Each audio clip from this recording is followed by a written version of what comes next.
Assalamu alaikum dear students, hope you all are fine.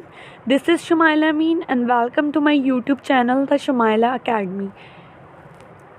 आज का जो टॉपिक है वो है एडजस्टिंग एंट्रीज़, और एडजस्टिंग एंट्रीज़ में सबसे इम्पॉर्टेंट और सबसे पहले जो मैं यहाँ पे डिस्कस करूँगी वो है डेप्रिसिएशन एक्सपेंस के लिए एडजस्टिंग एंट्री जो बनाई जाती है।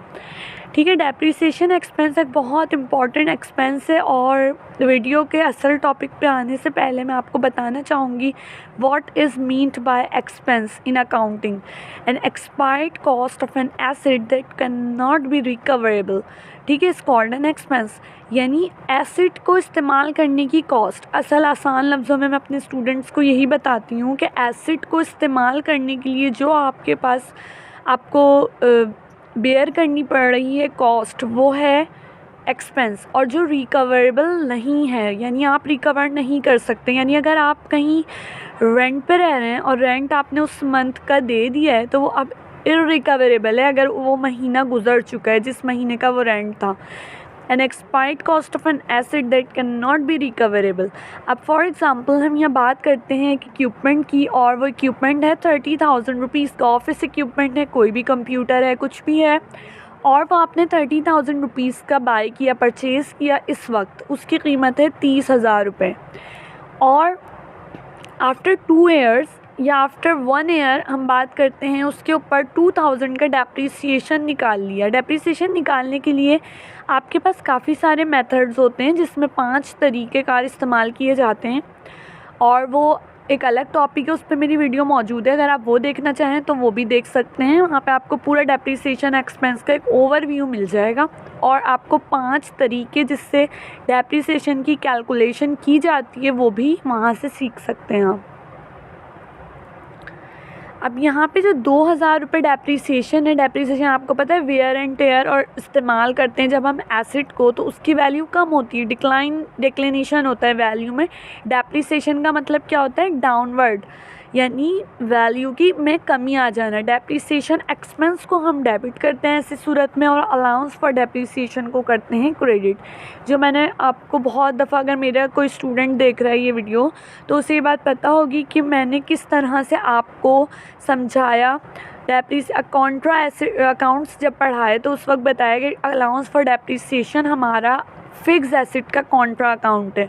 ठीक है, यहाँ पे जिसकी वजह से क्या होता है कि फ़िक्स एसेट की वैल्यू नीचे आ जाती है, कम हो जाती है। अब आपका इक्विपमेंट 30,000 का नहीं है, अब उसकी वैल्यू 28,000 है according to the balance sheet. ठीक है, बैलेंस शीट में अगर वो जाएगा तो 28,000 पे लिखा जाएगा, और 2,000 डेप्रिसिएशन अलग से माइनस होता हुआ दिखाई देगा आपको वहाँ।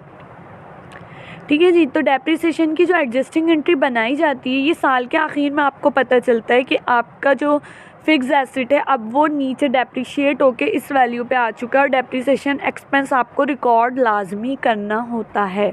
ठीक है, depreciation expense debit and allowance for depreciation credit. Depreciation expense को डेबिट करने का मकसद ये है कि एक्सपेंस जब भी इंक्रीज़ होता है आप उसे डेबिट साइड पे रिकॉर्ड करते हैं, क्योंकि उसकी बाय नेचर वो अकाउंट क्या है? डेबिट है। और आपके पास अलाउंस फॉर डेप्रिसिएशन एसेट का कॉन्ट्रा अकाउंट है, और एसेट बाय नेचर क्रेडिट नहीं होता, डेबिट अकाउंट होता है, तो उसका कॉन्ट्रा हमेशा क्रेडिट होगा, क्योंकि कॉन्ट्रा का मतलब होता है अगेंस्ट। जब अगेंस्ट एक चीज़ है तो जाहिर सी बात है उसकी नेचर बिल्कुल अपोजिट होगी असल हेड से।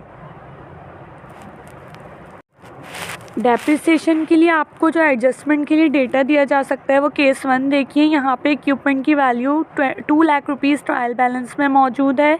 डेप्रिसिएशन एक्सपेंस 20,000 उस पर लगा है, डेप्रिसिएशन जो अब तक लग चुका है। और एडजस्टमेंट के लिए डेटा बताया गया है कि इस साल 4,000 रुपीज़ का एक्सपेंस और मज़ीद हुआ है डेप्रिसिएशन में। जिस वक्त आपको एडजस्टमेंट में डेप्रिसिएशन की वैल्यू गिवन हो, डेप्रिसिएशन एक्सपेंस खुद बताया जाए, उस वक्त आप एडजस्टिंग एंट्री में उसी अमाउंट से वैल्यू लिख देंगे। ठीक है, वही अमाउंट से एंट्री रिकॉर्ड करेंगे। Depreciation expense 4,000 debit and allowance for depreciation 4,000 credit. ये तो हो गया केस 1, जिस वक्त डेप्रिसिएशन की अमाउंट कैलकुलेट हुई हुई आपको सामने नज़र आ रही है, डायरेक्ट आपने उसी अमाउंट से एंट्री रिकॉर्ड करनी है। अब केस नंबर 2 में डेप्रीसिएशन के बारे में कहा जा रहा है, depreciation is charge at the rate of 30% of the cost of a fixed asset. ऐसे केस में आपने करना ही होता है कि डेप्रीसिएशन एक्सपेंस कैलकुलेट करना होगा कॉस्ट पे। कॉस्ट का 30% है ऑब्वियसली, यहाँ पे 1000 लिख दिया है मैंने, उसको इग्नोर कर दीजिएगा, 100 से डिवाइड करना है आपने, ठीक है। 2 lakh multiply by 30 divided by 100, आपके पास 60,000 रुपीज़ का डेप्रीसिएशन एक्सपेंस निकल के आएगा। और अगेन सेम एंट्री रिकॉर्ड होगी, depreciation expense debit, allowance for depreciation credit 60,000 से। थर्ड केस में आपके पास कहा जा रहा है depreciation is charge at the rate of 30% on fixed asset by diminishing balance method और रिटन डाउन वैल्यू। यानी यहाँ पे आपको पहले निकालनी होगी बुक वैल्यू, यानी डिमिनिशिंग बैलेंस मेथड यूज़ हो रहा है। यहाँ पे आपके पास इक्विपमेंट की वैल्यू है 2 लाख और डेप्रीसिएशन अब तक उस पर जो लग चुका है एक्यूमुलेटेड वो है 20,000। पहले आप उसको माइनस करेंगे, उसके बाद जो वैल्यू आएगी उस पर रेट अप्लाई होगा क्योंकि ये डिमिनिशिंग बैलेंस मेथड है। और फिर कैलकुलेशन के बाद आप एंट्री रिकॉर्ड करेंगे। इस केस में आपके पास 2 लाख से अगर मैं माइनस करूँ 20,000 तो 1,80,000 आएगा, और मल्टीप्लाई कर दें उसको 30 से डिवाइडेड बाय 100 तो आपके पास वैल्यू आ जाएगी 54,000 रुपीज़, ठीक है। तो ये तीनों केसेस इस तरह से एडजस्टमेंट में डेटा आ सकता है आपके पास। आपको देखना है कि क्या आपको करना चाहिए अकॉर्डिंग टू दी डेटा, जो रिक्वायरमेंट है उस क्वेश्चन की, उसको देखते हुए। Thank you so much for watching this video. Hope आपको डेप्रीसिएशन एक्सपेंस की एडजस्टिंग एंट्री बनानी आ जाएगी ये वीडियो देखने के बाद। अगर वीडियो पसंद आई है तो kindly like, share and subscribe. अल्लाह हाफिज़।